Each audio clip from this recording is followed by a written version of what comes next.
It's Friday, July 28th. You're listening to Your Florida Daily.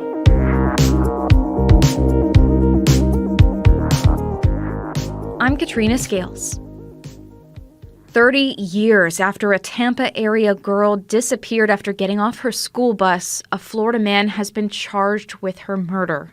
A grand jury has indicted Jeffrey Norman Crum for the 1993 death of 12-year-old Jennifer Odom. Odom was abducted while walking to her Pasco County home. Law enforcement searched for a blue truck seen near Odom's bus stop, but her body was found in a field 6 days later.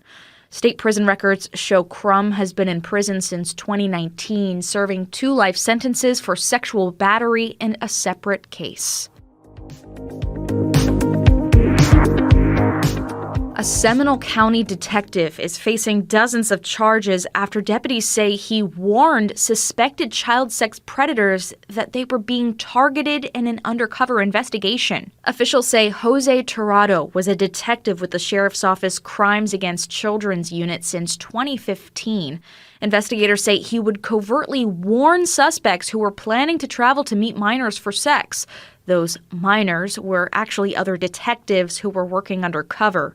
Sheriff Dennis Lima lashed out at Tirado in a statement which read in part, quote, "You were responsible for protecting the most vulnerable members of our society, our children, and the actions you are alleged to have committed instead aided those who would seek to victimize children," end quote.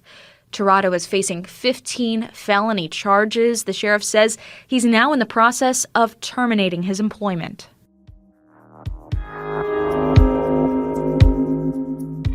And a flood watch in South Florida has been extended through Friday morning after a night of heavy rain and street flooding in Broward County.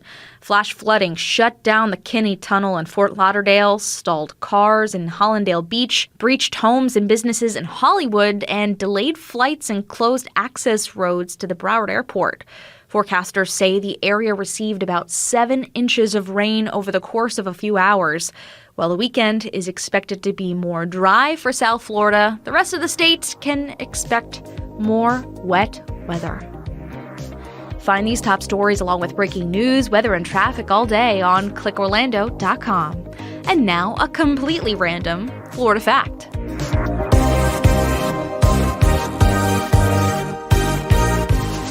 Driving along State Road 40, maybe on your way to Alexander Springs, it's hard to miss the Barberville Yard Art Emporium. It's a colorful curio and roadside attraction full of animal statues, handcrafted ornaments, furniture, and figurines. The owner, Carlos Pendola, is a native from Argentina and was in the car dealership business for 30 years until opening the 3-acre shop in 2011. Whether you buy some exotic decor or not, it's still a fun stop in the small Florida town of Barberville. Your Florida Daily is produced by News 6 WKMG in Orlando. I'm Katrina Scales. Subscribe for new episodes wherever you like to listen.